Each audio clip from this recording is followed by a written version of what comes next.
ನಿಮ್ಮ ಇಚ್ಛೆಗನುಗುಣವಾಗಿ ಕಾನೂನನ್ನ ನೀವು ಮಾಡ್ಲಿಕ್ಕೆ ಹೊರಟಿದ್ದೀರಿ. ಕಾಂಗ್ರೆಸ್ ಮತ್ತು ಕಾಂಗ್ರೆಸ್ ಬೆಂಬಲಿತರಿಗೆ ಒಂದು ಕಾನೂನು ರಾಜ್ಯದಲ್ಲಿ, ಉಳಿದ ಜನಸಾಮಾನ್ಯರಿಗೆ ಇನ್ನೊಂದು ಕಾನೂನು ಈ ರಾಜ್ಯದಲ್ಲಿ. ಎಲ್ಲರಿಗೂ ಒಂದೇ ರೀತಿಯಾದಂತಹ ಕಾನೂನನ್ನ ರಾಜ್ಯ ಸರ್ಕಾರ ಕಳೆದ 2.5 ವರ್ಷದ ಅವಧಿಯಲ್ಲಿ ಕೊಡ್ಲಿಲ್ಲ. ಮೇಲ್ಮನೆಯ ವಿಪಕ್ಷದ ನಾಯಕರನ್ನ ಕಲಬುರಗಿ ಜಿಲ್ಲೆನಲ್ಲಿ ಐಬಿನಲ್ಲಿ ಕೂಡಾಕಿ ದಿಗ್ಬಂಧನ ವಿಧಿಸಿ ಕಾರುಗಳಿಗೆ ಮಸಿ ಬೆಳೆದ್ರು ಕೂಡ ಈ ಸರ್ಕಾರಕ್ಕೇನು ಅನ್ಸೋದೇ ಇಲ್ಲ. ಈ ಅವ್ರ ಮೇಲೆ ಕ್ರಮ ತಗೊಳ್ಬೇಕು ಅಂತೇಳಿ ಈ ಸರ್ಕಾರಕ್ಕೆ ಅನ್ನಿಸ್ಲೇ ಇಲ್ಲ. ಸಿಟಿ ರವಿ ಅವರೇನೋ ಹೇಳಿದ್ರು ಅಂತ ಕಾರಣಕ್ಕೆ ಹೇಗ್ ಬೇಕಾದ್ರೂ ನಡ್ಕೊಂಡಂತ ಸರ್ಕಾರ ಇದು.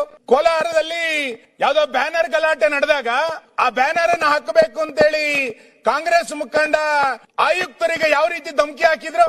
ಶಿಡ್ಲಘಟ್ಟದಲ್ಲಿ 14 ದಿನ ಬೇಕಾಯ್ತಾ? ನಿಮ್ ಕಾರ್ಯಕರ್ತನ ಹುಡುಕ್ಲಿಕ್ಕೆ ಈ ಸರ್ಕಾರಕ್ಕೆ 14 ದಿನ ಬೇಕಾಯ್ತಾ? ಜಾಮೀನು ರಹಿತ ಬೇಲ್ ಬಂದಿತ್ತು, ಆಂಟಿಸಿಪೇಟರಿ ಬೇಲ್ ತಗೊಂಡಿದ್ರು, ಎಲ್ಲೆಲ್ಲೋ ಹೋಯ್ತು ಅಂತ ಗೊತ್ತಿಲ್ಲ.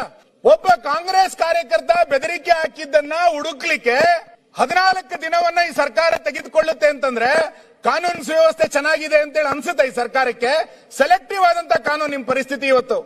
ಶಿವಮೊಗ್ಗದಲ್ಲಿರುವಂತಹ ನಿಮ್ಮೊಬ್ಬ ಶಾಸಕನ ಮಗ ಯಾವ ರೀತಿ ಧಮಕಿ ಹಾಕಿದ್ರು ಅಧಿಕಾರಿಗಳಿಗೆ ಎನ್ನುವಂಥದ್ದು ಪತ್ರಿಕೆಗಳಲ್ಲಿ ಬಂದಿತ್ತು. ಕಾಂಗ್ರೆಸ್ಸಿನ ಶಾಸಕರು, ಭದ್ರಾವತಿಯ ಶಾಸಕನ ಮಗ. ಅಂದ್ರೆ ಯಾರು ಏನ್ ಬೇಕಾದ್ರೂ ಮಾಡಬಹುದು ಅನ್ನುವಂತ ಪರಿಸ್ಥಿತಿ. ಜೆಡಿಎಸ್ಸಿನ ಶಾಸಕರು ಕರಿಯಮ್ಮ ಮೊನ್ನೆ ಇಲ್ಲೇ ಹೇಳಿದ್ರು, ನನಗೆ ಮರಳು ದಂಧೆಕೋರರಿಂದ ಬೆದರಿಕೆ ಇದೆ, ನನ್ನ ಮನೆಗೆ ಬಂದು ಧಮಕಿ ಹಾಕ್ತಾ ಇದ್ದಾರೆ, ರಕ್ಷಣೆ ಕೊಡಿ ಅಂತೇಳಿ ಸದನದಲ್ಲಿ ಕೇಳುವಂತ ಪರಿಸ್ಥಿತಿ. ಸುರೇಶ್ ಕುಮಾರ್ ಮನೆ ಮುಂದೆ ಪೋಸ್ಟರ್ ಅನ್ನು ಅಂಟಿಸಿ ಸದನದಲ್ಲಿ ಮಾತಾಡಿದಕ್ಕೆ ಅಲ್ಲಿ ಹೋಗಿ ಪೋಸ್ಟ್ ಅಂಟಿಸಿದಾಗ ನನಗೆ ಯಾರು ರಕ್ಷಣೆ ಕೊಡಬೇಕು ಅಂತೇಳಿ ಒಬ್ಬ ಶಾಸಕರು ಇಲ್ಲಿ ಕೇಳುವಂತ ಪರಿಸ್ಥಿತಿ. ನಮ್ಮ ಡಾಕ್ಟರ್ ಕೆಡಿಪಿ ಸಭೆಯಲ್ಲಿ ನನಗೆ ಹೊಡಿಲಿಕ್ಕೆ ಬಂದಿದ್ದಾರೆ ಅಂತೇಳಿ ಅಲ್ಲಿ ಒಬ್ಬ MLA ಬಂದು ರಕ್ಷಣೆ ಕೇಳುವಂತ ಪರಿಸ್ಥಿತಿ. ಯಾವ ಪರಿಸ್ಥಿತಿ ಕರ್ನಾಟಕದಲ್ಲಿ ಹಾಗಾದ್ರೆ?